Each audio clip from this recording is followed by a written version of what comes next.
You know what? 2024 Schaber, Goldie. I mean, 24 Goldie. You know what? I've been watching videos about Palestine, and I shouldn't have said that because now it's gonna sound really bad what I'm saying. But let's just say, you know how we if say suppose you're American or from the West, we have this image of like African villages as being impoverished and suffering. I shouldn't really give any concrete example because we should feel that way. But I'm also wondering, it might not be entirely true. Humans are really good at adapting, at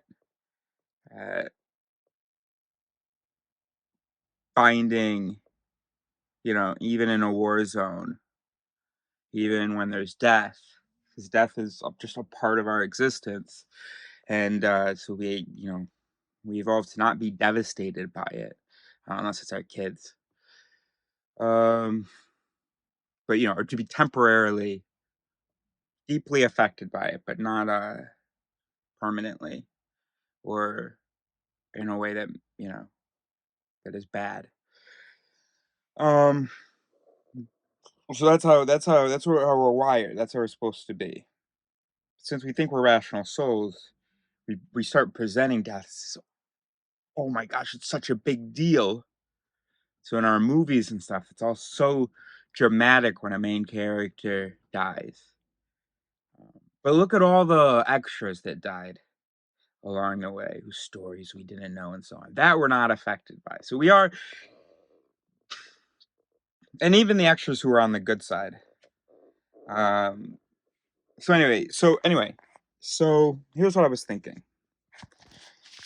I would have thought I have a moral pro-social instinct to want the world to be a better place, to avoid pain, that the suffering of others makes me suffer. Might not be the case.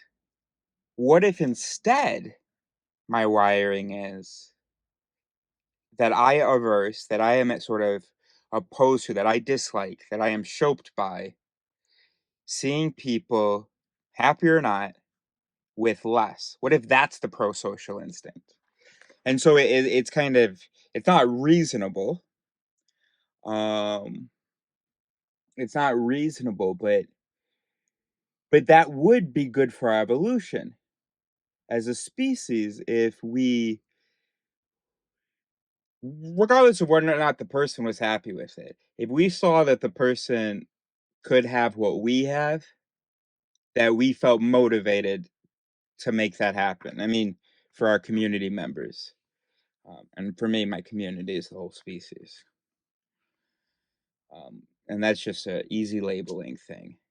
Take some practice, I guess. Anyway, so that's the point. And it's just a fun idea that you realize is possible with it theory, but that feels counterintuitive. Because it sounds reasonable, makes sense to us. Yeah, there's a thing in there. If others suffering, then I suffering.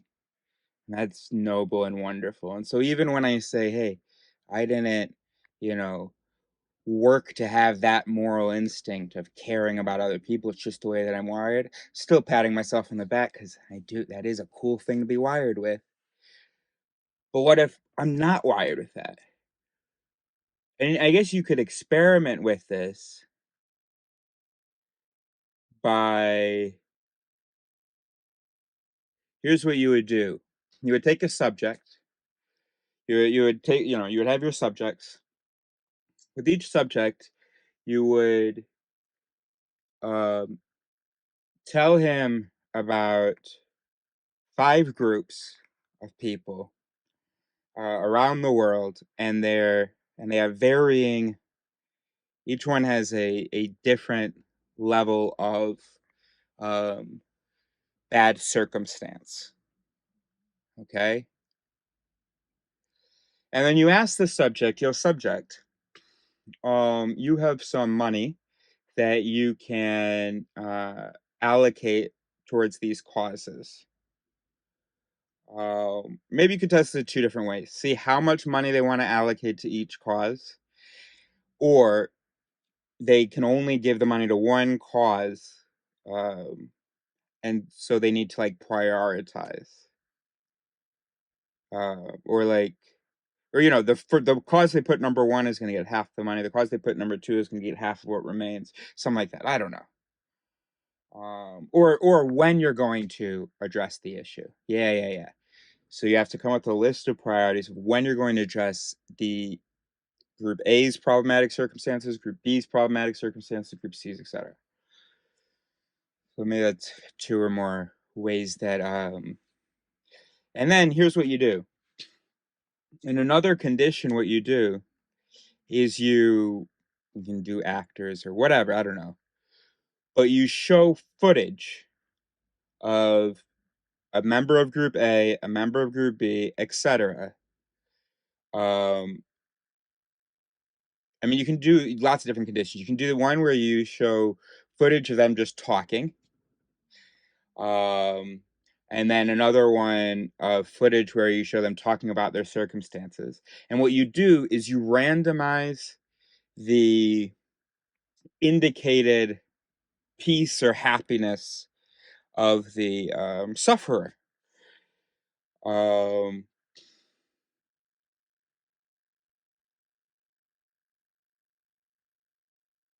yeah, and so you've got half of your subjects you've shown this footage to.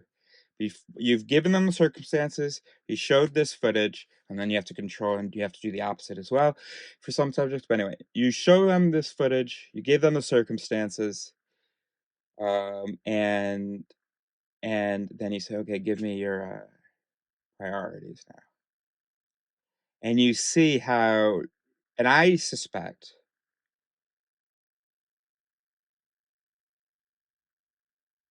I would hypothesize.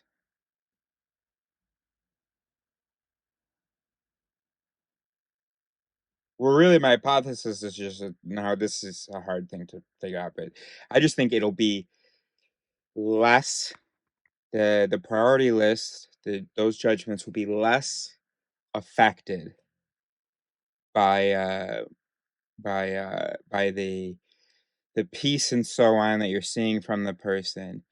And even in the words that there's not like oh my god, please help. And yeah, and that's what you could. Yeah, and then also if we see if the subject gets a human who oh my gosh, my dad, um I asked him for Lexus. Lexuses still exist? I feel like you never hear about them anymore. Anyway, I got so my dad got me a Lexus, but I told him what color to get, and I told him definitely do not get pink 35. And he got, no, definitely do not get pink 21. And he got pink 21. He was like, yeah, it's your 21st birthday. I thought that was perfect. Please help me. I don't know what to do. I cannot drive around that. It honestly makes me feel nauseous, blah, blah. And this person's just going on, desperate pleading. That's going to piss us off. Because it's not about suffering. It's about what the person has. You can say, oh, but no, that person doesn't deserve to suffer. Okay, but suppose that brain was really suffering. Okay? And that's perfectly possible because we're always relative to our circumstances. It's kind of my whole point. Even when our circumstances are super shit, we find a way to be pretty happy, right? And that's what Tom, whatever Gilbert found, is that you can be a quadriplegic, and what does it take? Like a few years, and then you get back to normal people happiness. Um, And happiness doesn't past $400,000 income, happiness doesn't just, like, keep increasing. Where someone who's making 800,000 twice as happy. Someone who's making, 2,000,000 is, blah, blah, blah, 5 times more happy, blah, blah, blah. Or, or any kind of it just goes like this. It goes, "Oh, 400,000? Okay." And then you continue to make more and more money, and you just stay good. So, yeah, so the fact that we are not affected by sufferers who have things, but people who have things can fucking suffer, bro. Big time. They're still starting at that same baseline, and they can have things that deviate from their expectations, and that gets sadder. And then people who have lower expectations, things deviate from those expectations, and that makes them sadder. But oh, the baseline is the same is the point, right? Even though the circumstances are different, they're both, I'm at a 7.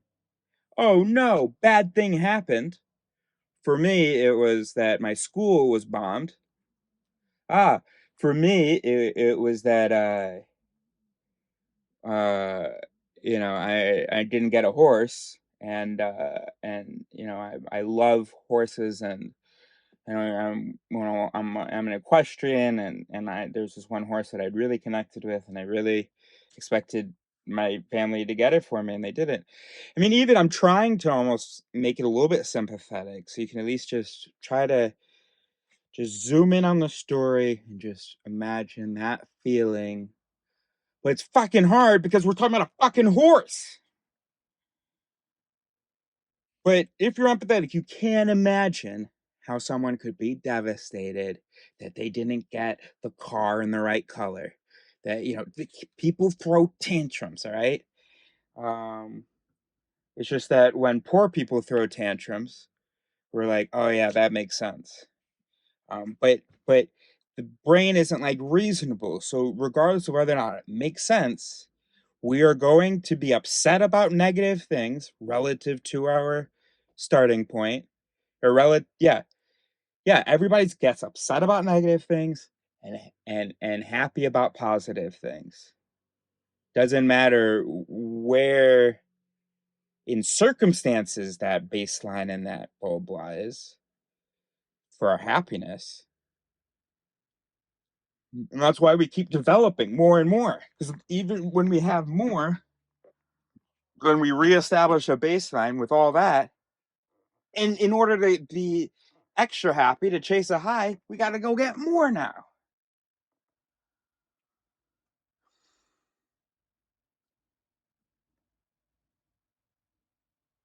So we didn't evolve to have an actual sort of reasonable understanding of our circumstance or attribute some value to it.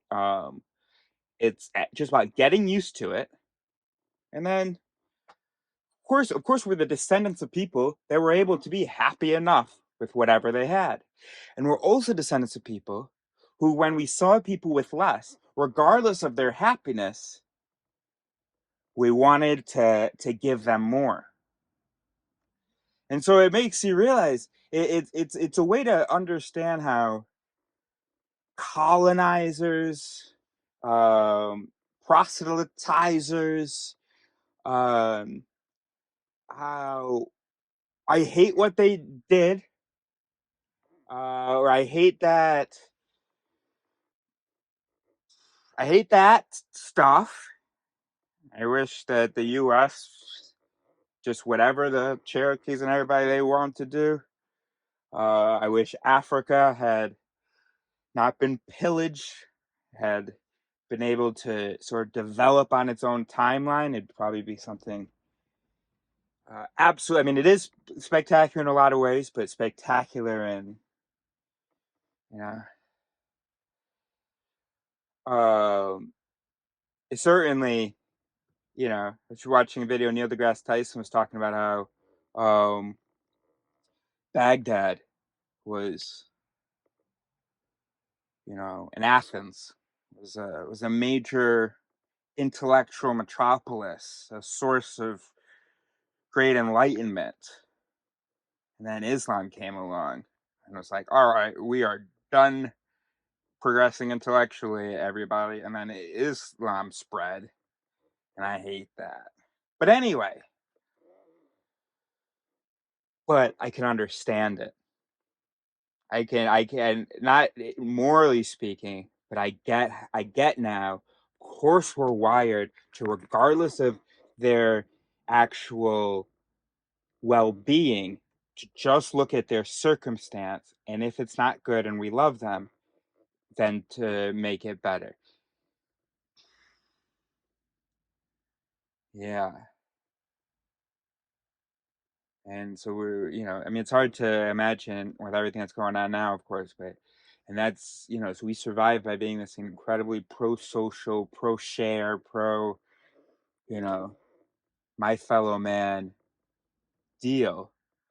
That's how we fucking won. And how we're gonna stick the trophy up our asses. So I think that's kind of interesting. So then we came up with an experiment. The implication of this is, yeah, is watch out. When you think that you're being moral by sharing, when you think that you are able to evaluate someone's happiness based on their circumstances, check yourself. I mean, I don't want us to be like, all right, okay, then we don't need to help anybody. Everybody's no, that's literally that's kind of the opposite of the point. But what it is, and it's like, and because I would see this when with people in the woods. When I was living in the woods and people would visit, you know, or when I was volunteering and giving meals to refugees, the other volunteers, and even myself, we one of the things that makes it difficult to talk to us to them as humans is the sort of this presumption that they are suffering and struggling. And yeah, like one thing, like hearing, like when you like saying to a homeless person, "Bon courage." So you have an interaction with a homeless person, they go, "Bon courage." It's like, obviously there are some homeless people suffering, but I didn't see them. We were living our lives. Um, and it would always feel weird to me when someone would be like, "Good luck," or, "Gosh, hope your night goes okay," or, "Gosh, I wish you the best, and I wish I could give you some of my happiness." And it's like, "No, I'm good. I'm good." I mean, that's kind of interesting. Oh, that's me. I'm super generous, and I think that I'm contributing to their happiness. But no, I'm just contributing to their possessions. And there's sure there's a happy moment of where, oh look, I got a gift, and the anticipation, and of course I am giving them that increase in pleasure momentarily. But then they just adjust to that. So if I give someone, I don't know, I mean, because I was no, I think I can pat myself on the back for it. 'Cause I was thinking about a friend of mine, and it's been an important part of why I'm sort of our recent relationship, a major gift I made to him, and I don't know. I guess my brain wouldn't want to see anyway, if so. But if I was onto something, as much of it that was going to come out came out. It's getting shut down. Big cover-ups happening in here right now, so. No more words regarding my friend or having changed my mind maybe about how much emphasis I was putting on the meaning of the gift and what an amazing contribution it was to him. We're no longer questioning that. We're shutting down. All right. The first person I was obsessed with was one of my, well, my first real girlfriend in high school. I broke up with her, and she cried, and it was hard for me. But I guess the anxiety and stuff was before that. Feeling like she didn't want to spend time with me, feeling like I wasn't fun or something. It's embarrassing now. I mean, we were in high school. She wanted to hang out. We were in dorms, do the dance parties and stuff. And I was used to us just hanging out, and yeah, that's embarrassing. Anyway, so I ended it, and then I regretted it, and I went back to her, and she was like, "No, I'm good." And that was difficult for me, of course, and so I couldn't get her out of my head. And my friend told me, "Dude, you're obsessed." I was saying, "No, I'm not." It was true that her name just kept fucking popping in my head. And we ended up dating again in the future. And actually, still in high school, we dated again, just for a month, just like we had the first time. And then she ended again. She said, "Honestly, I just don't care one way or the other whether we're together. Like, I'm good either way, and that's probably not good." And then we dated again after high school for like a month. And this time I ended it, and the obsession was finally broken, or the anxiety or something.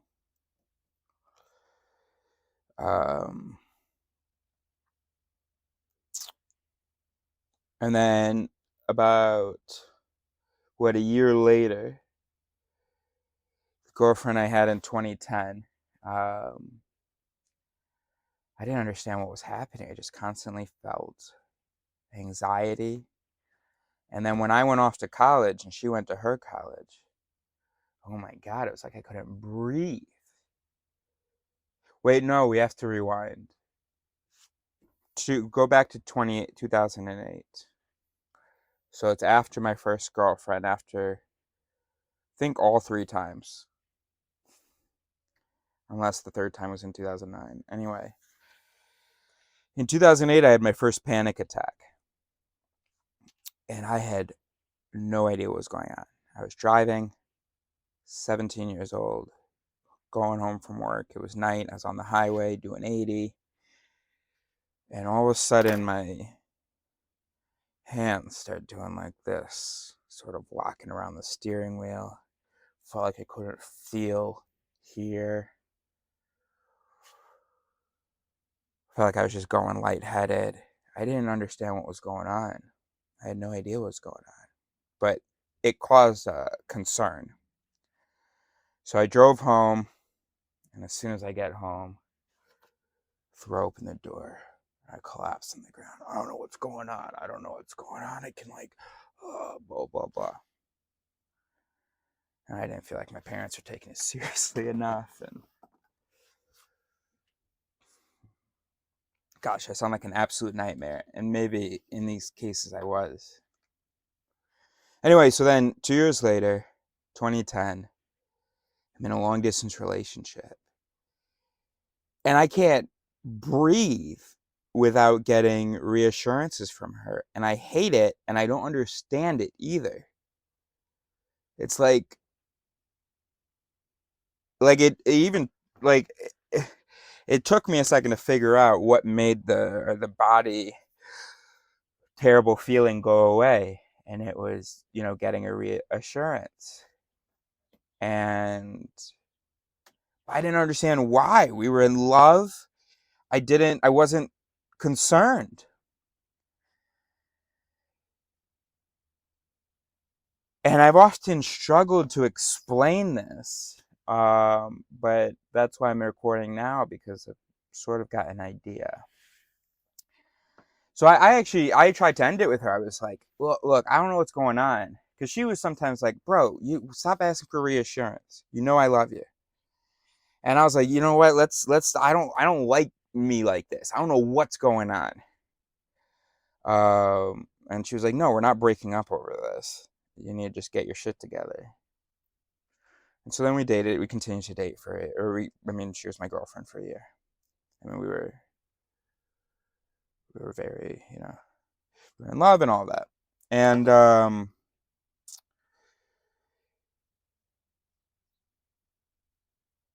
a little bit confused about the timeline right now. So that was 2010. Yeah. So I had to leave school because I couldn't be in class. I couldn't do anything without, it was so embarrassing, without reassurance. Every thought went back to her. And I wasn't wondering where she was. I wasn't thinking, oh, she's cheating on me or anything like that. She just kept there. It was like her name just kept popping in my head. And just the need to check in, the feeling like nothing could continue in the world if I didn't get some reassurance from her. And it was completely unjustified to want that reassurance. I ended up leaving school because one night I hated how I was feeling and all the emotions and stuff. So I drank a bunch.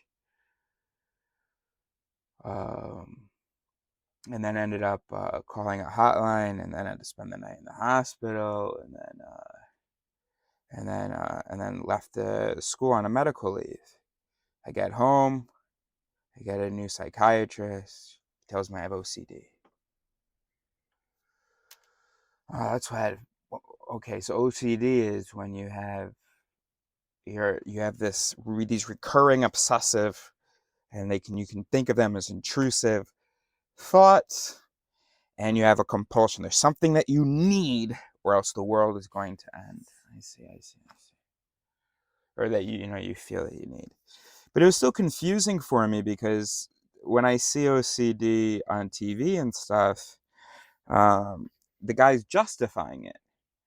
I'm thinking about like Monk, for instance, with his hygiene OCD. And he's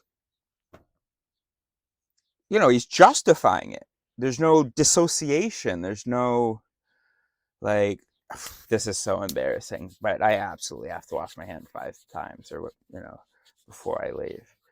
I know, otherwise my heart just like feels like it's gonna leave my chest. I'm not gonna justify it to you, bro. There is y'all. I mean, I'm not worried about the germs. Um, but I have to do this. Or someone who has to lock the door, 3 times, or, go in. I have no concerns about security. I grew up when my door is open and nothing ever happened. Um, but now if I can't enter the house properly or leave the house unless I've locked it, unlocked it, locked it, unlocked it, and locked it. But I always saw examples of people justifying it.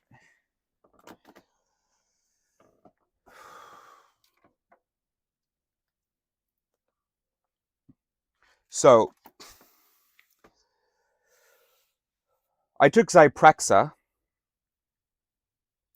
and that helped. And I don't think I've experienced quite the same thing since then. But yeah, just a lot of anxiety regarding romantic stuff. Not anxious thoughts, not anxious, not concerns. Just fucking my knee would buckle. It's just, ugh. So long as you believe in a soul, it's not possible to explain it, honestly. You just have to imagine a machine that's running anxiety protocols while the rest of the machine is chilling and can't express any real concern to you. I still don't really know what triggered that first panic attack. Um, I mean, obviously it was exacerbated because I didn't understand what was happening, so I started being concerned. But I had another one time when I was about two friends. Anyway, 2024 Shaber 26 Braber. I mean Brady, 11:21 a.m. Anyway, so in 2013, I was terrified for that to ever happen again. That I find someone that I like, and then I need those reassurances from them. So my trick was to just date other people. Well, it's not. I didn't not tell the person, the main. I did not tell the main about the sides, but I did. I did tell. I kind of explained it like I don't. I really understand, but wait. If you're the only person, I'm really scared that I'm gonna obsess again.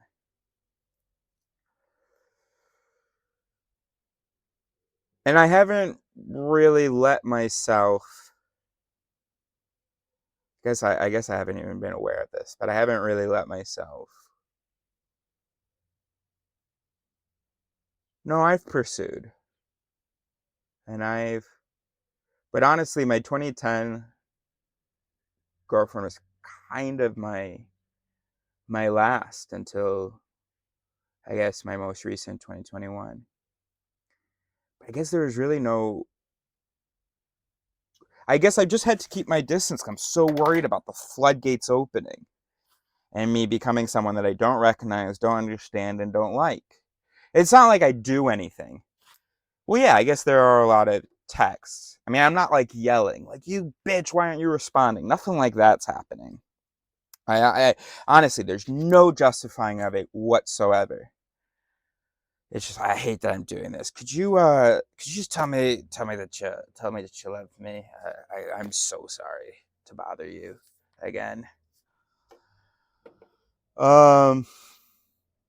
Anyway, so as you know, I met someone that I was pretty impressed with back in October, and I'm a big romantic. Um, and I feel like it's two different systems, okay? Because you're like, yeah, we can tell. No, no, no, it's two very different systems. Like I'm an actual like romantic, serendipity, destiny, and like forever love and so on. But also that doesn't mean that when I'm talking to someone, I'm like, okay, this has to be my forever love. You owe me this. This is going to be my forever love, whatever. I swear the anxiety and stuff, it's nothing to do with my actual thoughts and feelings on the matter. Besides that feeling, which has also been a major concern. I'm concerned that I can't distinguish between love and anxiety. Because basically, OCD, so in a normal human brain, in the first few weeks of interacting with someone that you really like, there is anxiety, and that's normal. You're supposed to sort of be thinking about the person, be waiting for the person to text you, thinking about, kind of second guessing your every move. And it's supposed to, I mean, that's how we evolved for the first 3 weeks or so, to basically the serotonin levels and activity be such that you're kind of obsessed. And then that's supposed to like stop, and you're supposed to move into another phase. Um,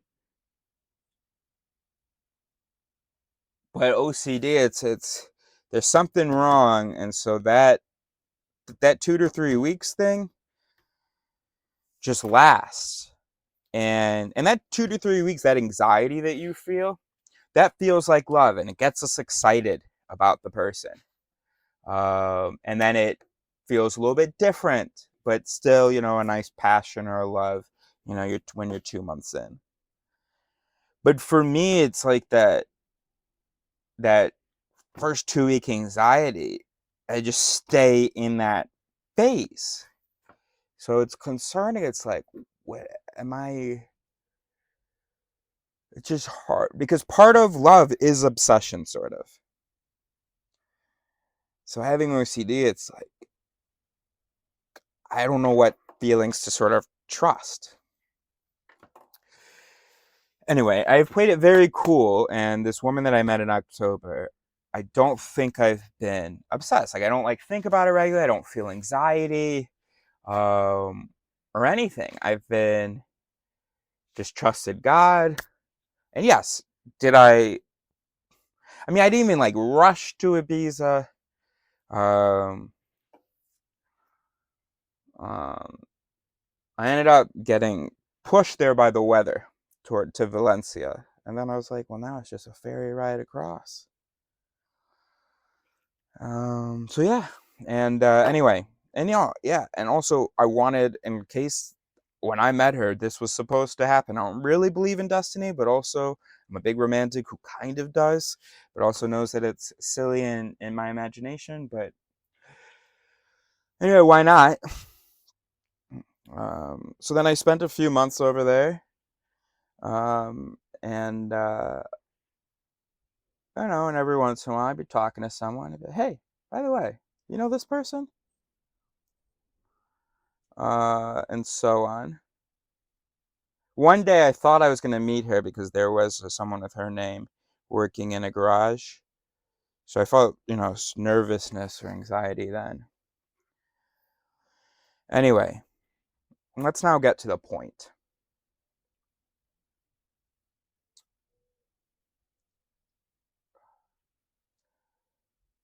Because I'm well, in a second, because I'm on the spectrum, maybe because of the OCD, I wanted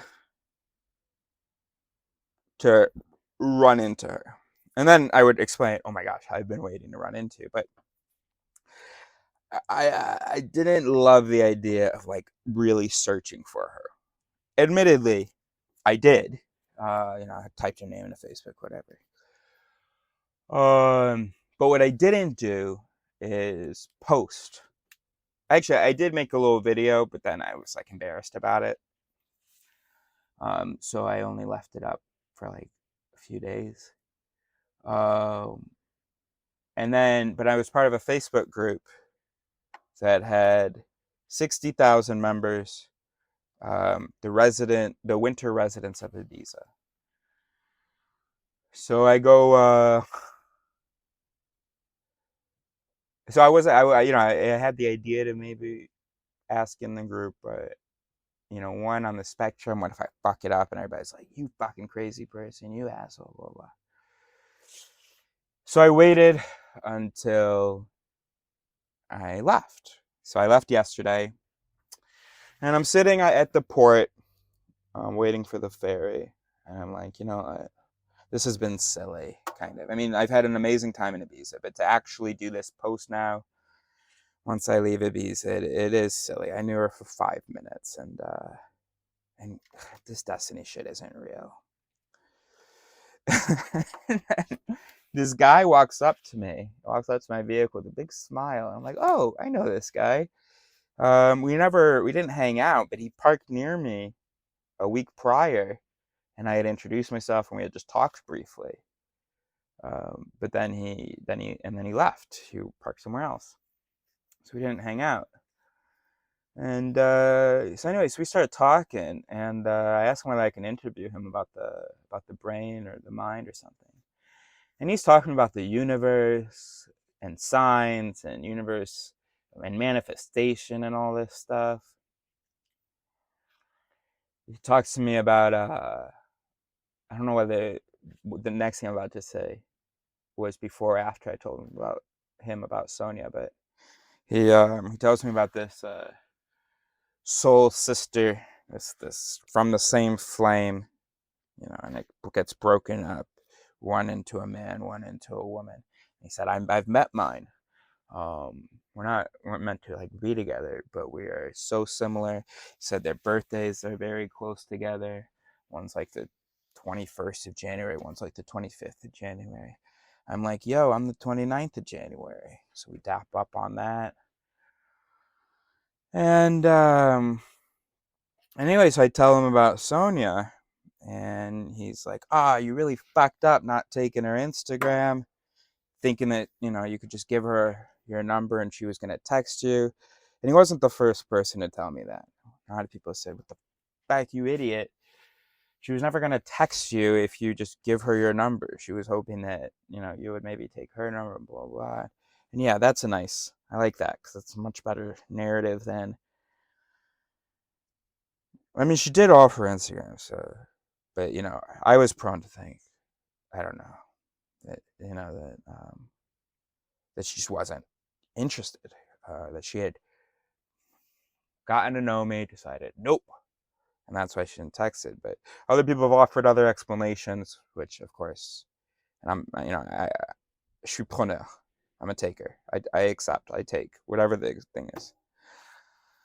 What is it? Anyway.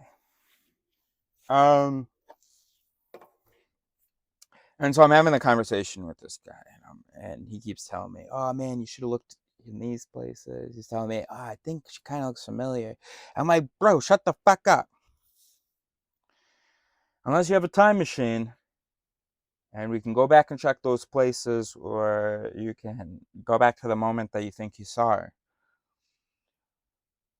Look, it's over. But I was thinking about posting in the Facebook group and being like, yo, I interviewed this person. I'd like to follow up. Because that is also a reality, which I haven't mentioned because it's, not the most compelling reality, but it is a reality that interview was unique.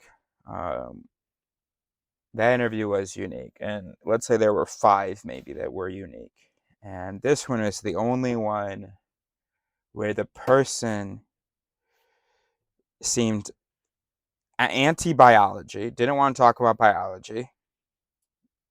She said, what do you mean, biologically speaking? I said, if you like. She said, no.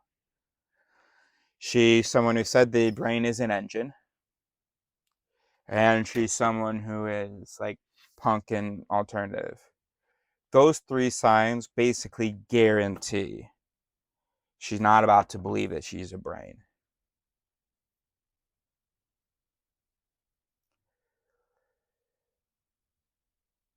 And here's what she says when she says the brain is an engine. She says, the brain is an engine.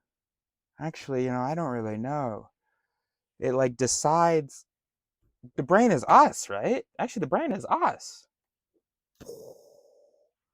Without really, I don't think without any encouragement from me. So that's huge. Now, so that's already a big deal. Then we add in the fact that she approached me to offer her help with something, which is, I think, pretty rare. 2, I've always known my type is bangs, cut on the side.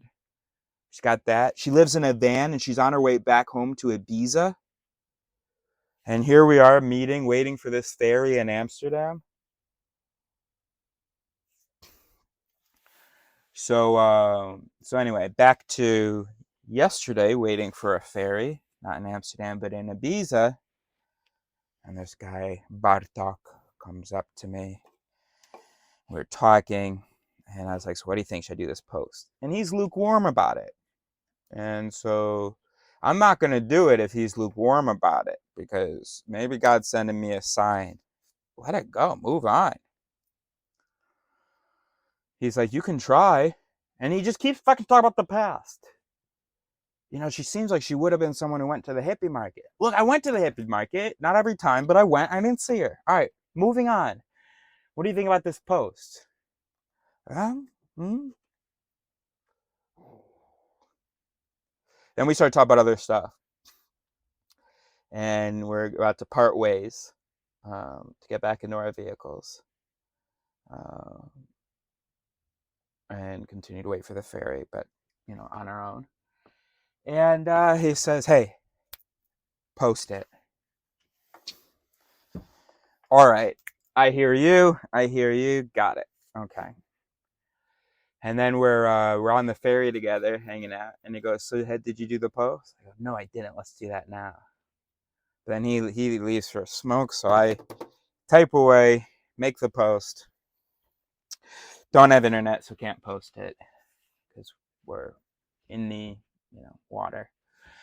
And then I get home, or I get to the to the continental Europe, and last night I post it, and then I get a message before bed. Hey, Eris, I informed that woman that you're looking for. I let her know that you're looking for her. Oh, it was that easy. Wow. I said, we're talking about Sonia? She said, hell yeah, we are. She said, I hope she gets back to you soon. I hope she reaches out soon. She still hasn't responded to me. So I guess she let Sonia know. Sonia didn't respond. So then she let me know that she had let Sonia know. I said to her, well, dope. I'm gonna delete the post then, so she doesn't get harassed. The woman said, yeah, I was just about to say that. Cool. And I thought I wasn't gonna be able to sleep last night, but I did. And then this morning, it was funny. I didn't want to turn. I didn't want to touch my phone. I didn't want to look at it. And so I woke up like several times this morning, ready to start my day, but was like, no, I'm not. No. We're cool. We're cool. We're cool. We're cool. Finally, almost 9:30 a.m. Time to get out of bed. Hands shaking. Haven't had any. No, I'm just joking. Anyway, but time to get out of bed, and so I look at my phone. Oh, no notifications. Okay. Anyway, so let's get to work. And I fucking can't. I don't know exactly how to describe it, but it's not even. No, it's just like it's like tense here, and I find myself I keep like going like this. I'm having trouble catching my breath and stuff. I should have tried meditation before opening a beer. I'm sorry. All right, we'll do that. We'll do some breathing. Anyway, the most obvious explanation for why I'm feeling this way is that I'm waiting for Sonia. By the way, I called my travels to Ibiza, which I haven't put a lot on the channel because I want her to come across the channel before she and I have had a conversation and see that. Anyway, it's called Soulmate or Not Ibiza Adventures. So it's such a brilliant acronym. Soulmate or Not Ibiza Adventures. Because that's exactly what's happening. I was going there, kind of wondering whether I might meet her and whether she might be someone special for me. And whether I find her or not, whether she will be or not, I had a blast in Ibiza. So anyway, that's what it's called. SONIA, Soulmate or Not Ibiza Adventures. Anyway, so the only sort of available explanation for why I'm feeling this way, it isn't because I'm back in continental Europe. It isn't because I'm in a new place. I've had 0 encounters here. I am often in new places and I feel fine. The only precipitory or simultaneous event that I can contribute to it and then also justified by the fact that I know I have romantic OCD. Not that the OCD is romantic, but it's OCD about romantic shit. So we know that that's what it is.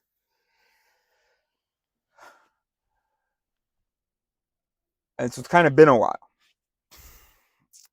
But it got me thinking. Because I didn't really have this OCD with my ex. With my most recent relationship. I mean, sure, I kept like thinking about that was like frustrations about things that happened at the end of the relationship, but it wasn't this anxiety. It wasn't wanting to see a response from her or something. We sent our last messages and whoop, that was it. That we were done. And I was good with that. Things I kind of wanted from her, but I had no interest in asking for them or so anyway, the point is that I wanted to record this because I know it's going to be difficult for me to talk about it. Or I wish I was live right now so I could sort of answer questions. We could theorize about what consciousness is, because I am not conscious of most of my OCD processes. I only notice. They only reach consciousness when my chest is feeling funny or when a panic attack has started. And I've always explained it like that, where it feels like it's my body that has anxiety, not my mind. But of course, it is in the mind. It is the mind that is. I mean, it's not really happening here. It's being interpreted from here, and it's all and whatever's happening here is being triggered from here. But I'm not conscious of it, bro. I have no conscious access to that. Could I develop conscious access? Maybe through announcing. So by sort of guessing what my if-then processes are, what my feelings are, and so on, and then certain things might feel true, might be like, or maybe they'll evoke images and evoke further thoughts or further anxiety, and it's like, that must be happening in there, whatever sort of thought I just guessed. And that would be really interesting. I bet I could somehow develop consciousness of that activity by finding it almost. Not really, because my consciousness, it isn't like a thing moving around. But, so if I say like, but no, because there's no justification. There's no justification. Like, one, it's been 12 hours. She's been sleeping. She may be thinking about the message. Look, it's understandable that like she hasn't messaged yet. And also, a reason that she hasn't messaged yet might be that she's like, oh no, I don't want to do another interview with him. And also, that's so crazy that after a year, blah, blah. And if that's the case, I'm actually not interested. And also, even if she's not interested, that's okay with me, because like that's a part of my love, is that I can only really love if it's sort of reciprocated or mutual. You won't catch me out here being like, this person is supposed to be my partner, but they don't agree. No, part of what I'm looking for in a partner is that they're super eager to be my partner as well. I'm not eager to be partners with someone who doesn't want to be my partner. And I know it's like rational, but still, a lot of people, they're not like that. I'm lucky in that the way that I'm wired is that my feelings for someone is dependent. So I got lucky that I have that sort of rational, it's not rational, but I have that mechanism that matches what a rational mechanism would be.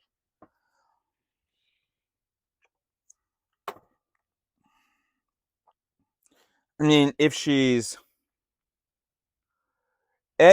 knows me and isn't interested, okay. B, if she's like, that's weird. Because one thing I liked about her is that she defined humans as social beings.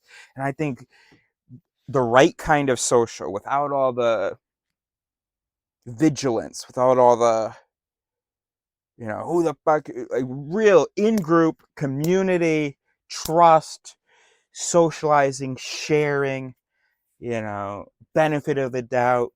Gosh, all that stuff's really important to me.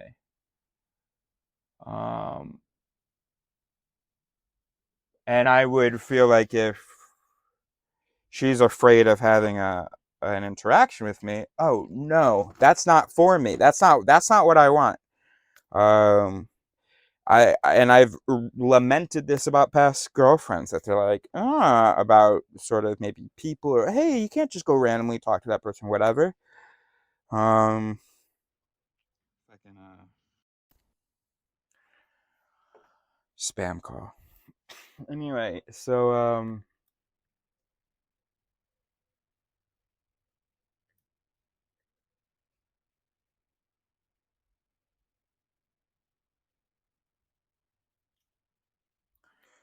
now, do I feel in the world? Do I feel a bit lonely?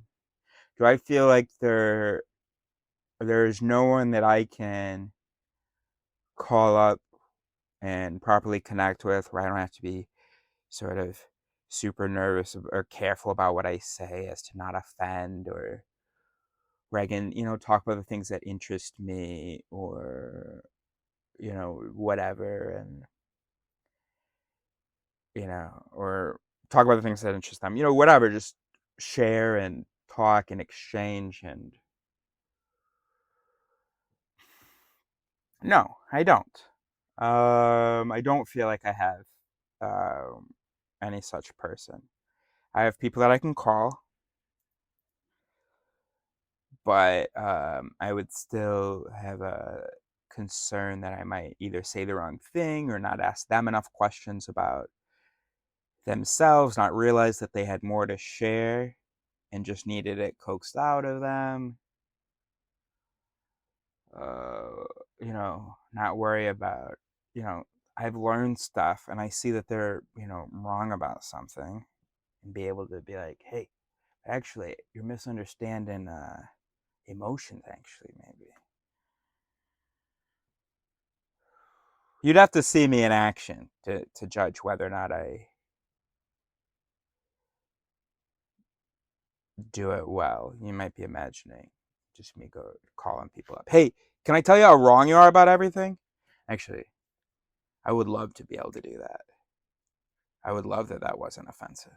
Hey, I mean, if it's justified, if it's if it's based on evidence and based on thought and stuff. In any case, and then do I have someone I feel like can understand me? No,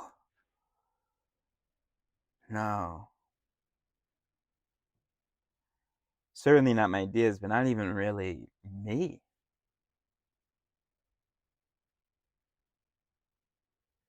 So would it be cool if someone was that person? Yeah, but honestly, when I think of her and what just came to me, which is why I'm saying this now, when I think of her, that's like the major thing I'm concerned about. That she's got those other cool things, but could she handle an autistic person? That I don't know about. That I have doubts about. So it's not even like I'm invested thinking that there are lots of things that made her attractive to me. The one thing that I didn't get the chance to see, and didn't was like, is like her ability to interact with an autistic person, because she was like polite, she had was smiling, she was pleasant and all that stuff. The one thing, in fact, that was basically kind of missing from her, and that I imagine in my woman, is a little more darkness, a little more being able to just look someone in the eyes and just not at all smile. Just be that real. That sometimes you're smiling and laughing. I'm not even like that. I mean, I can't be. I can't be. I have to be all the time when I'm first talking to someone. But I also kind of regret it, and I hate how it looks. I think it's a fucking stupid smile that I'm doing. My most recent girlfriend, and the only, in fact, my most recent girlfriend and the only girlfriend, and then my girlfriend from 2010, those two, they had a nice RBF. They they could smile, but then also if you confused them or said something that might bother them, they could very easily go, I love that. So like if there's some process in here that had invested in Sonia actually like being my, because that's probably one of my top criteria. Being able to recognize that you're a brain is great. Being moral, proactively moral, is great. Bangs and being cut here are really great. Uh, traveling, living in a van, being able to live a similar life to me, potentially be able to go through Africa with me, awesome. But all of those things can be someone fairly normal. It isn't the most rarest thing of all, which is, well, two things. One, a woman who isn't polite is good, but shows more of a straight face, looks a little more serious sometimes when it's appropriate, doesn't, maybe who isn't always bubbly and soft or whatever. Look, I can appreciate bubbly. I don't mean to, but it's just easier for me as an autistic person to be able to see more of a range because I don't have to guess. If I see a woman who's able to look at me like this, then I know, so when she's feeling like that inside, I'll see it in her face. But someone who's always like, I promise you they're still getting upset, but I'm not guessing those moments.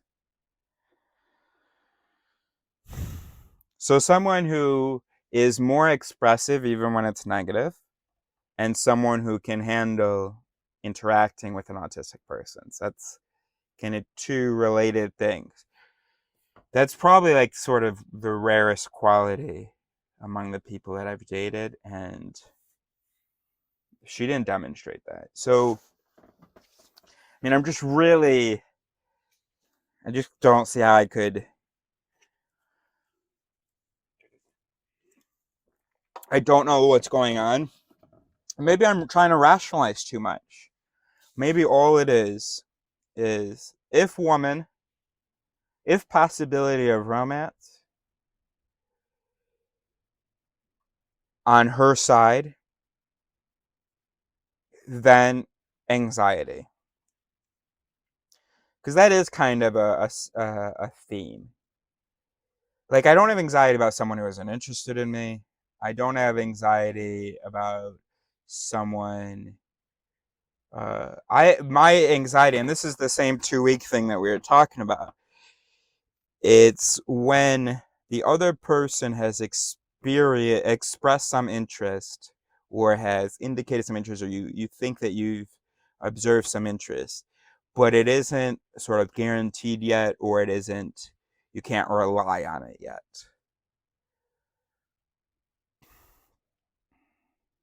Yeah. Yeah. So that's yeah. Yeah. So that's something. That's or the thing. And so that's what it is. That's why I'm having anxiety now, because now it's actually possible for me to potentially interact with her.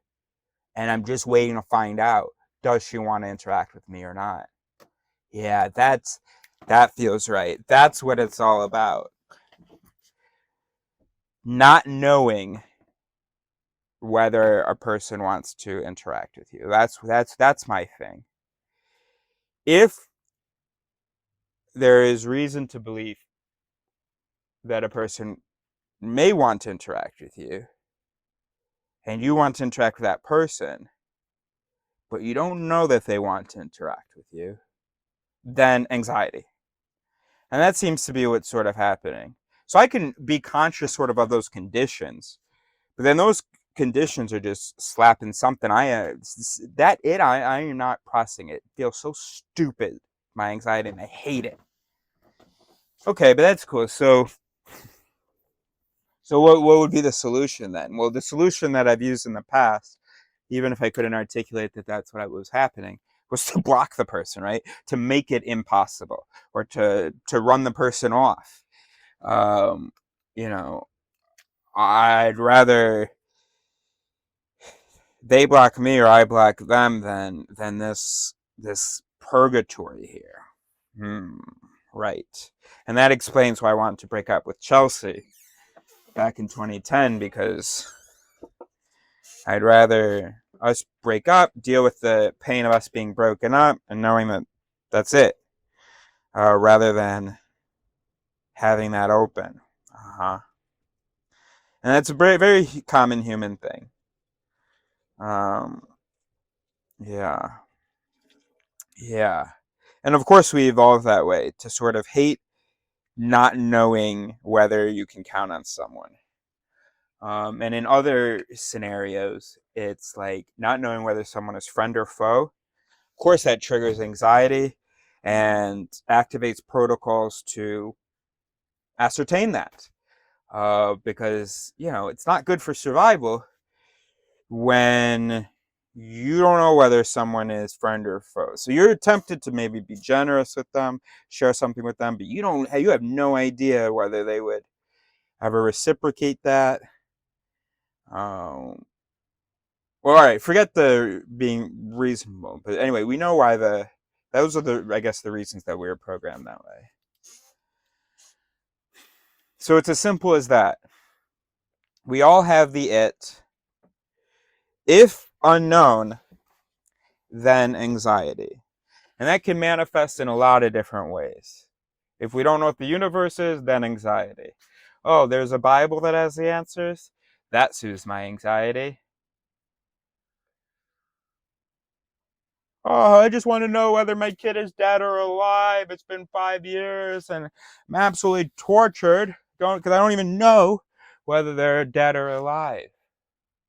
So that base it of if unknown, then anxiety, that can combine with other its to manifest in lots of different situations. In my case, because I'm actually okay, like so let's say we all have if unknown, then anxiety. Now, for me,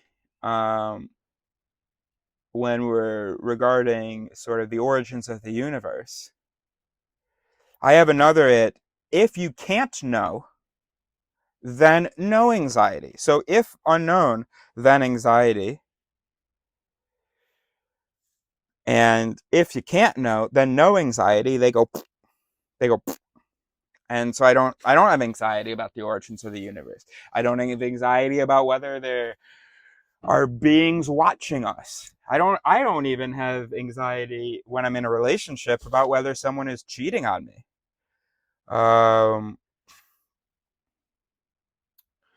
Yeah. I don't there are lots of unknowns in my life that I don't have anxiety about. But if unknown romantic dynamic, then anxiety. That's got no op-ed. There's no other dude coming in and going, so what would it look like? So I know I have if you can't know, then no anxiety, and that I think works really well. It opts really well the if unknown, then anxiety. What could op? One thing that kind of opts the romantic anxiety is if trying to find out would jeopardize the thing, then like reduce anxiety. Luckily, that I don't think I was born with that, but that got strong in the course of my life. And having had experiences where going too much towards someone scared them off. But I don't know. Why would that just decrease the anxiety? It would decrease me reaching out to them. Then wouldn't I just suffer alone in anxiety?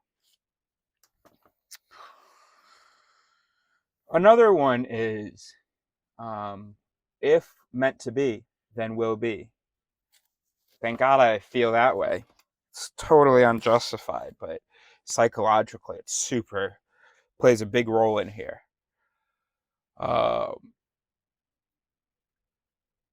Another one is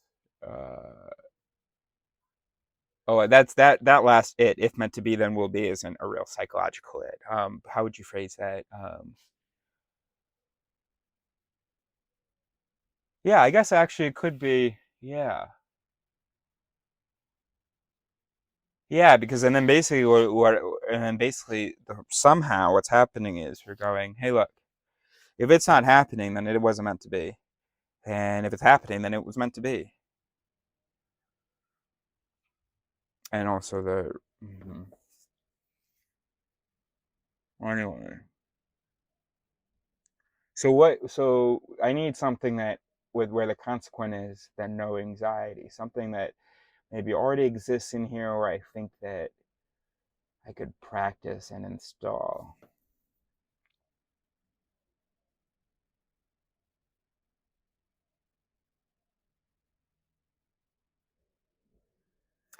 It also relates to the action bias, doesn't it? The tendency that we have to want to act even when there's no proposed course of action or no available course of action. But if there's a problem, you just got to do something. And then sometimes that something that we do actually is not good and exacerbates the problem. But we did it because one of our mechanisms is like, got to do something. And I know we don't have to do something here.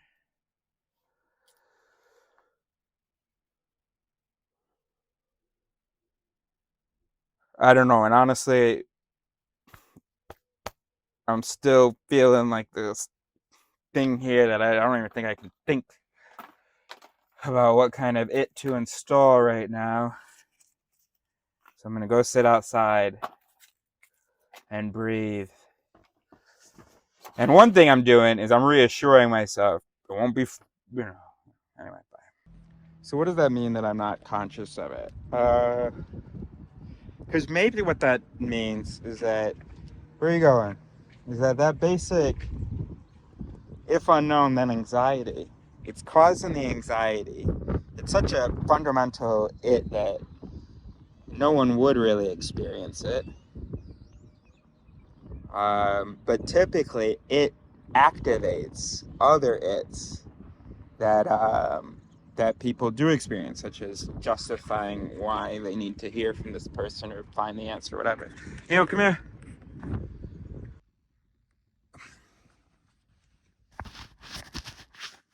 Of course, the worst thing is the women. Not they are not bad. Hold on. The worst thing is the moments in our experience. No, the worst thing is the statements that we've heard in our experience. I've got one in my mind right now where a woman says, yeah, but if you had, I mean, you didn't even like insist. um, and it's like, what? I, you're not supposed to insist. But it really depends. You are supposed to insist if they want you to insist, but there's no way to know that they want you to insist because they're going to show you that they don't want you to, because that's what defines it as insisting.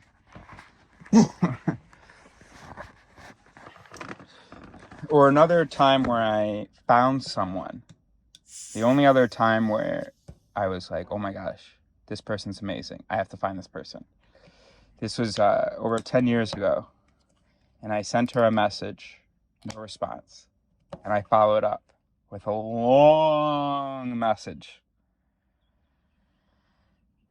No, she responded. It was like, I sent her a message like, hey, something. She responded like, hey, something. I responded something because I found her on Facebook. And we didn't know each other. She didn't know who I was. So I was just sliding in her DMs because I thought I'm not going to explain immediately that I've been looking for her and why. Then she stopped responding. So I sent her a long message, an overture explaining why. And she was like, now you've piqued my interest. And then we dated.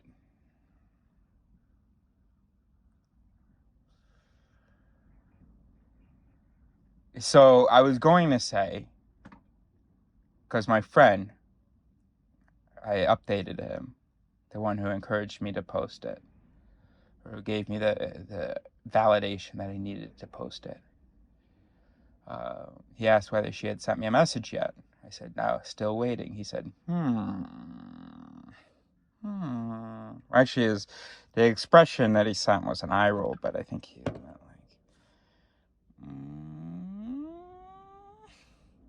And so I was like, indeed. So I could stop. I could maybe try to pulse my anxiety by telling myself I have my answer. It's no longer unknown. I have my answer.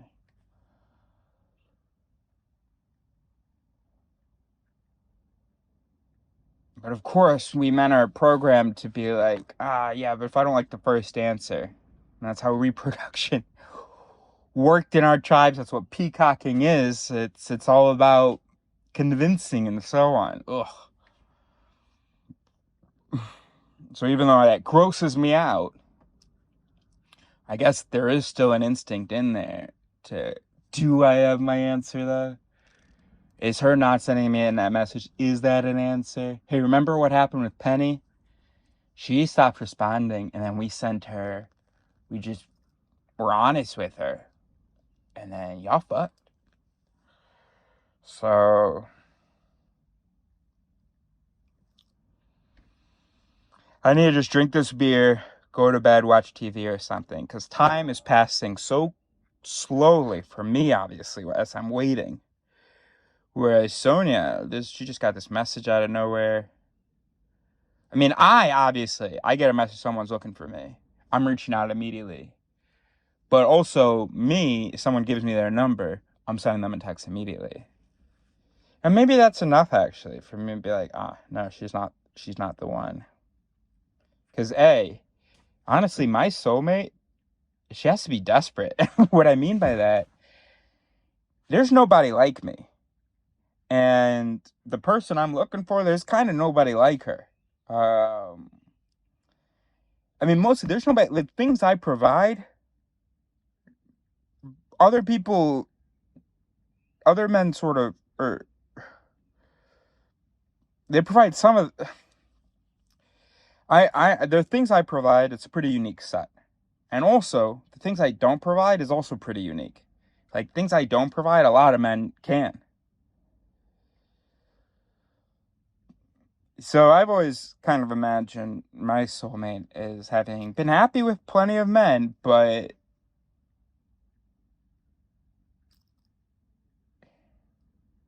have I shown those things that I provide? One thing is intelligence and philosophy and questions and that kind of stimulation. Yeah, she got a taste of that. And maybe she's not fucking interested, because honestly, how does she not oh yeah. Because if she didn't send me a message after I just talked to her about the brain and stuff, she's not the one. Because regardless of everything else, there aren't a lot of people that have talked to her about the brain. So that she didn't follow up? Oh, yeah. Well, there goes the anxiety. Yeah. I mean, I'll the anxiety will come back because I'll find flaws in this, or I'll perceive flaws in this, but yeah, my woman, if we meet, we're talking about the brain and how we're both in vans and stuff, she's texting me. She's not like overwhelmed with van living dudes talking about the brain. Yeah. And then if she didn't text me there, but then I found her months later, she's texting me immediately. Yeah. Okay. All right, I'm good. I'm still going to lie down because I've been drinking and let me process that. But yeah. No, everything has stopped here. I don't know whether it's the alcohol or that, but yeah. No. I don't think I felt this peace when I started recording. Yeah. Honestly, now, even if she does reach out, I'll do a follow-up interview with her because I am very curious about how she's able to believe that Whereas there's no way she's surrounded by people who believe that the brain is any more than an engine or a translator or something like that. So that is interesting to me, yeah. But like, I feel no regrets about the fact that I took the ferry, and I'm not taking the ferry back. That's 300 euros to the to and fro. No chance I'm asking for that. Not even interested in doing it. I mean, not only would it be completely absurd because, I could have just posted before I left. No, but this all feels right. Yeah, this all feels right. So whatever I was supposed to get from Sonia being soulmate or not, Ibby's adventures, I'll get what I was supposed to get from that. I've gotten what I was supposed to get from that. And that's why I was ready to leave too, because I felt like maybe it wasn't really about Sonia. But I had never realized, I had never thought about the fact that, oh yeah, my soulmate, she's texting me. I mean, it doesn't matter if I'm ugly. It doesn't matter if she's not like romantically attracted to me or anything. None of that matters. I mean, we didn't talk a bunch about the brain, but still, my soulmate, she gets an opportunity. She meets someone a little different, talking about something a little different. She's following up. Yeah. All right. I think we're good. Yeah. Yeah. Yeah, I'm going to put a post. Actually, never fucking mind.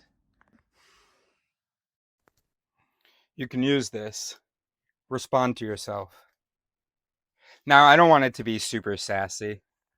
I don't want it to be used as a weapon. Of course, it will be, but it's something I started saying. Respond to yourself. For instance, I was talking to my mom about my desire to drive through Africa and how that would give me some pretty cool footage also for my videos. And she said, well, you're in Europe and you've gotten some pretty cool footage there. The implication for me seemed like, you don't need to go to Africa. Europe is exotic enough. You're getting good stuff in Europe. And so that's obviously coming from her fear and her not wanting me to make the trip I'm planning to make through Africa, or I'm hoping to make through Africa. Um, and so I was frustrated, and I didn't want to engage with him, be like, okay, yes, but Europe and Africa are not the same. Footage from Africa could be more interesting, number one. And number two, I have footage from Europe, from pretty much all of Western and Central Europe, and some of Southern Europe. So with those two main points, the fact that I have footage in Europe has no sort of bearing on whether it's worthwhile to get footage from Africa. I didn't want to engage and respond with that, because then what happens is she might just go, okay, and then just move on to just slide to the next ajit, to the next counterpoint. And then we just do that forever. So I knew that she knew that Europe and Africa are obviously and importantly different in terms of aesthetic. And she knows that I have the footage from Europe. To her credit, there was another thread to the conversation. In fact, she had kind of initiated this conversation, and this really is to her credit. This does kind of undermine my criticism here, but she had said, hey, I know that photography isn't your focus, but you do have such great photos.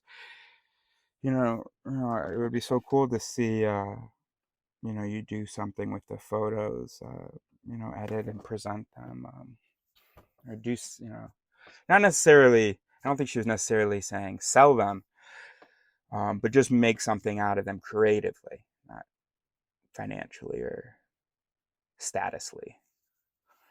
And then we had been already talking about Africa, that like from the day before. So I said, by the way, one reason I didn't mention about why I want to go to Africa is because it would be great for a lot of different photo opportunities. And so, yeah, and so then she goes, okay, so maybe this was just me actually, and then she talks about Europe, and I guess she was saying, yeah, I know, but my point is you don't actually even need to go get more stuff. Look at this cool stuff that you have as far as my photography idea, Eris. But the context is just that.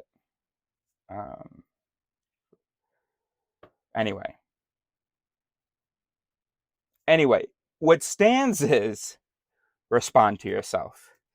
Well, that barely stands. But okay, if you ignore the context and you forgive me and you excuse me for having misreacted and misunderstood what my mother was saying. So remove the context and suppose that she was actually doing what I still swear she often enough does, just to grab any possible reason to introduce more doubt about the Africa trip.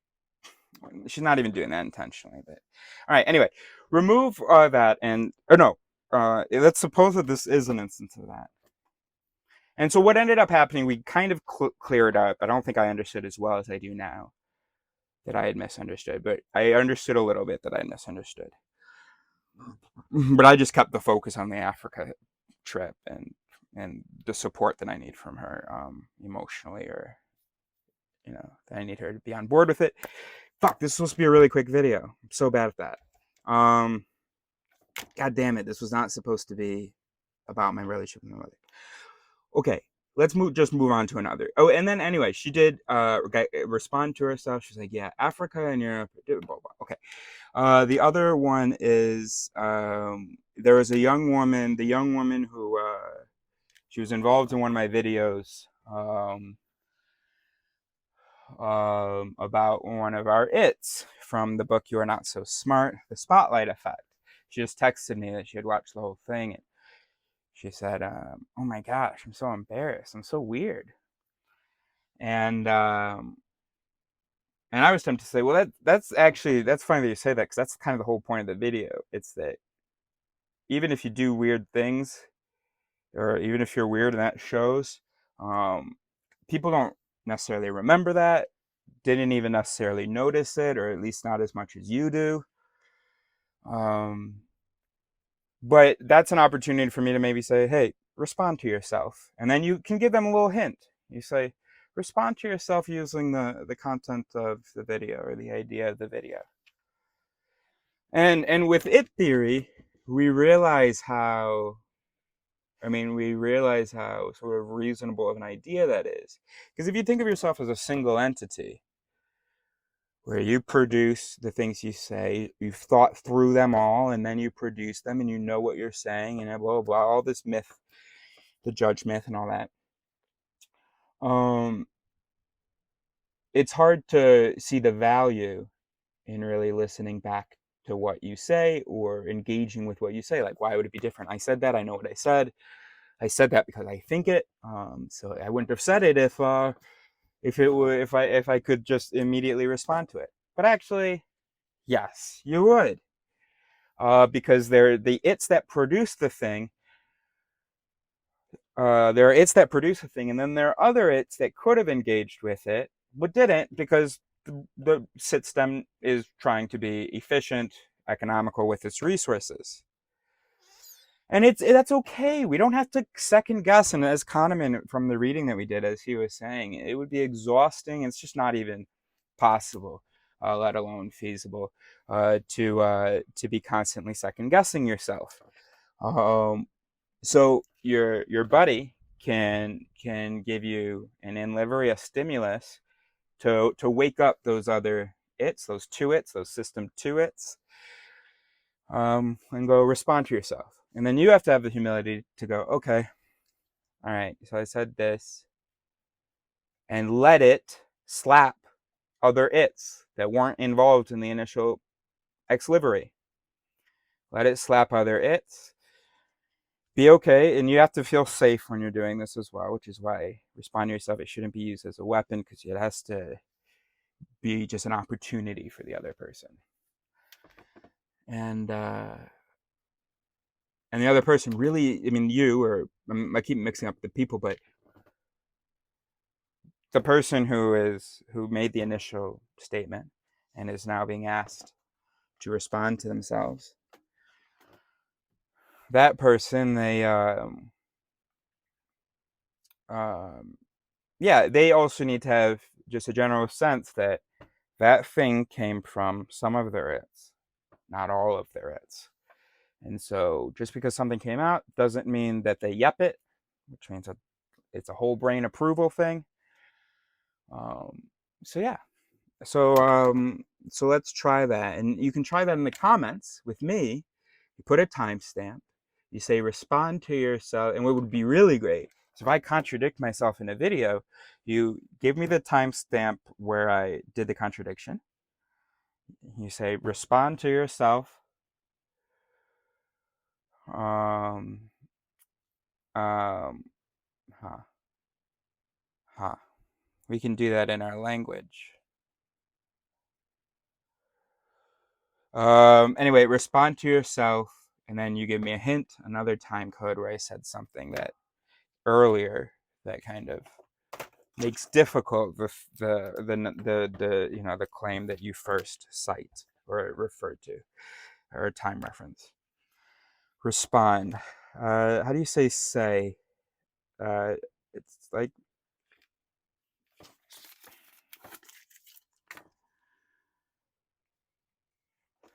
I think that's it. And then we have to go, it's not again, but back. And then that's a command, which is either maybe like that, maybe. And then